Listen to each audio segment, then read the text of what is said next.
അത് ഇന്നലെ എറണാകുളം ചേന്ദമംഗലത്ത് നമ്മളെല്ലാം ഞെട്ടിച്ച ഒരു കൂട്ടക്കൊലപാതകത്തിന്റെ വാർത്തയിലേക്കാണ്. ആ കൂട്ടക്കൊലപാതകത്തിൽ കുറ്റം സമ്മതിച്ച് പ്രതി ഋതു ഈ വീട്ടിലെ മരുമകനായ ജിതിനെ മാത്രം ആക്രമിക്കാനാണ് എത്തിയതെന്നും തന്റെ സഹോദരിയോട് മോശമായി സംസാരിച്ചതാണ് ജിതിനെ ആക്രമിക്കാനുള്ള കാരണമെന്നും ഋതു പോലീസിനോട് പറഞ്ഞു.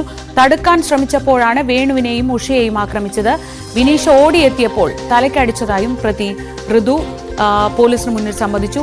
ഋതുവും അയൽവാസികളുമായി 1 വർഷത്തിലേറെയായി തർക്കമായിരുന്നു. നവമി ദിനേശ് വിവരങ്ങളുമായി ചേരുന്നുണ്ട്. നവമി, കഴിഞ്ഞ കുറച്ച് ദിവസങ്ങളായി നമുക്ക് ഒരു നല്ല വാർത്തയൊന്നും പറയാനില്ല. ഓരോ ദിവസവും കൂടുതൽ പേടിപ്പിക്കുന്ന കുറ്റകൃത്യങ്ങളുടെ വാർത്തയാണ്. ഇതിപ്പോ അയൽവാസികൾ തമ്മിലുള്ള തർക്കം, അതെന്തോ ഒരു നായയെ ചൊല്ലിയാണെന്ന് പറഞ്ഞു കേൾക്കുന്നുണ്ട്. അതല്ല, കുറെ നാളുകളായുള്ള പ്രശ്നങ്ങളാണെന്ന് പറയുന്നുണ്ട്. ഒരാൾ കയറി വരുന്നു, വീട്ടിലുള്ള അച്ഛനെയും അമ്മയെയും മകളെയും വെട്ടിക്കൊലപ്പെടുത്തുന്നു എന്നൊക്കെ പറയുമ്പോൾ പേടിപ്പിക്കുന്ന തരം വാർത്തയാണ്. ഈ ജിതിന്റെ ആരോഗ്യാവസ്ഥ ഇപ്പൊ എങ്ങനെയുണ്ട്? ഒപ്പം എന്താണ് ഋതു പോലീസിനോട് പറഞ്ഞിട്ടുള്ളത്?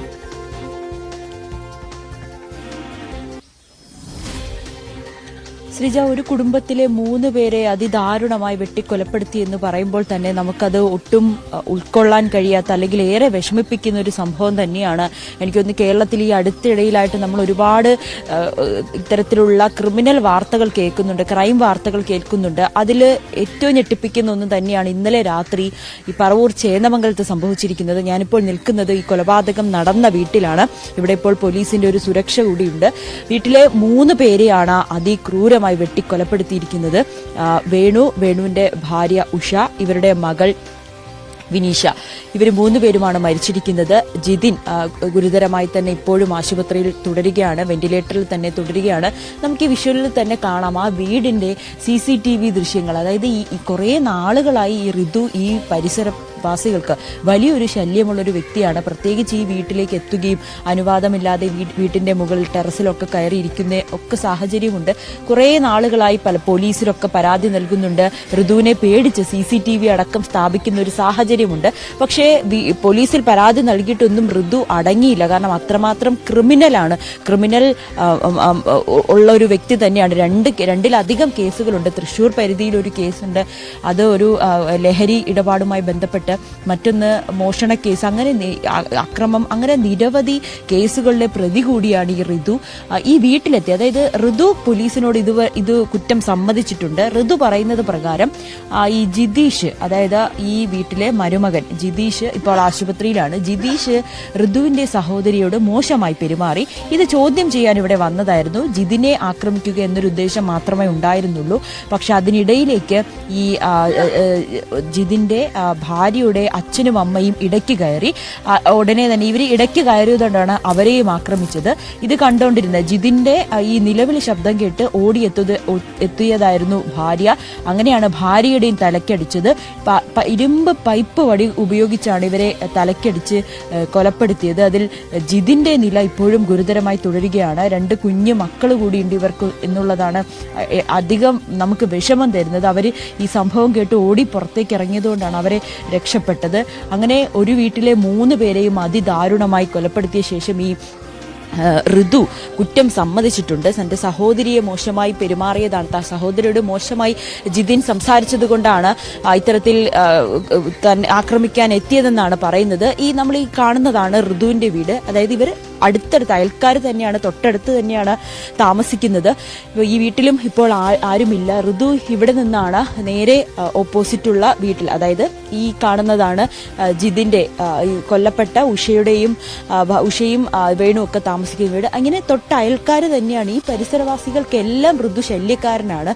പലതവണ പോലീസിൽ പരാതി നൽകി, നാട്ടുകാരെല്ലാം ഇടപെട്ട് കൗൺസിലറോട് പറഞ്ഞ്, അങ്ങനെ പല രീതിയിലൊക്കെ ഇവർ സംസാരിച്ചിട്ടുണ്ടെങ്കിൽ പോലും ഋതു ഇത്തരത്തിലുള്ള അക്രമം തുടർന്നുകൊണ്ടേയിരിക്കുന്ന ഒരു സാഹചര്യം. ഇതിനിടയിൽ ഋതു ഈ അഡിക്ഷൻ സെന്ററിൽ പോയി എന്ന് പറയുന്നുണ്ട്, മനോരോഗത്തിന് ചികിത്സ തേടിയെന്നൊക്കെ പറയുന്നുണ്ട്. അത് പോലീസും സ്ഥിരീകരിക്കുന്നുണ്ട്.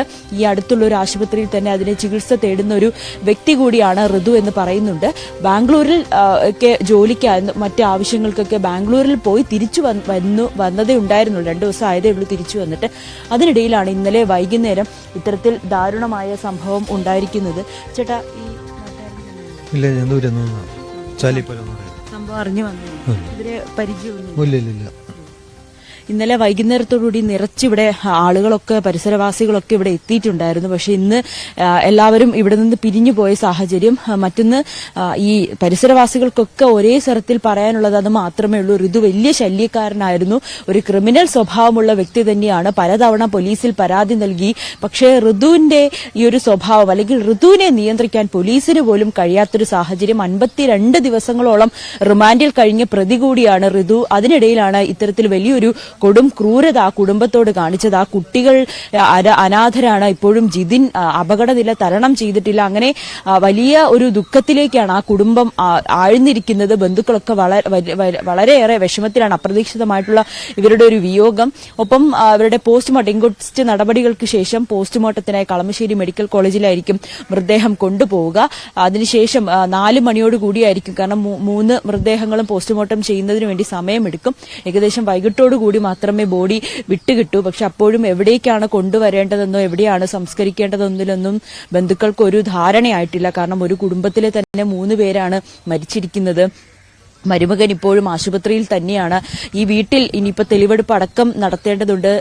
ചോര തളം കെട്ടി കിടക്കുകയാണ് ഈ വീട്ടിനുള്ളിൽ. ഇപ്പോൾ മൃതദേഹം ഇങ്ങോട്ട് കൊണ്ടുവരിക എന്ന് പറയുന്നത് ബുദ്ധിമുട്ടായിരിക്കും. എന്തായാലും ബന്ധുക്കളും ഇപ്പോൾ അതിന്റെ ഒരു ആശയക്കുഴപ്പത്തിലാണ്. എന്തായിരിക്കും ഇനി അടുത്ത നടപടി എന്നോണം. എന്തായാലും ഇപ്പോൾ ഋതു കുറ്റം സമ്മതിച്ചിട്ടുണ്ട്. എങ്കിൽ പോലും ഇത്രയും ക്രൂരതയാണ് ആ യുവാവ്, 27 വയസ്സേ ആയിട്ടുള്ളൂ യുവാവ് ചെയ്തിരിക്കുന്നത്. ഒരു കുടുംബത്തെ തന്നെ അല്ലെങ്കിൽ ആ കുട്ടികളെ തന്നെ അനാഥമാക്കുന്ന ഒരു പ്രവൃത്തി തന്നെയാണ് ഈ കൊടും കുറ്റവാളിയായ ഋതുവിന്റെ ഭാഗത്ത് നിന്നും ഉണ്ടായത്. വളരെയേറെ ഞെട്ടലോടുകൂടിയാണ് ഈ വാർത്ത കേരളം കേട്ടതും. ഇന്നലെ വൈകുന്നേരത്തോടു കൂടിയാണ്, രാത്രിയോടുകൂടിയാണ് ഈ സംഭവം പുറത്തറിയുകയും ആളുകളെല്ലാം ഓടിയെത്തി ഈ മൃതദേഹങ്ങൾ ഇവർ 3 പേരെയും ആശുപത്രിയിൽ എത്തിക്കുകയും ജിതിനെ ആസ്റ്ററിലേക്ക് കൊണ്ടുപോവുകയും ചെയ്തത്. എന്തായാലും ഇപ്പോഴും ജിതിന്റെ ചികിത്സ തുടർന്നുകൊണ്ടിരിക്കുകയാണ്. അപകടനില തരണം ചെയ്തു എന്ന് പറയാൻ സാധിക്കില്ല. ഋതു എന്തായാലും കൊടും കുറ്റവാളിയായിട്ടുള്ള ഒരാളാണെന്ന് പോലീസും സ്ഥിരീകരിക്കുന്നുണ്ട്. ശരി നവമി, ഞെട്ടിപ്പിക്കുന്നതാണ്, അതുപോലെ തന്നെ വേദനിപ്പിക്കുന്നതുമാണ്. ഒരു കുടുംബത്തിലെ അച്ഛൻ, അമ്മ, മകൾ 3 പേരെ കുത്തിക്കൊലപ്പെടുത്തിയിരിക്കുന്നു.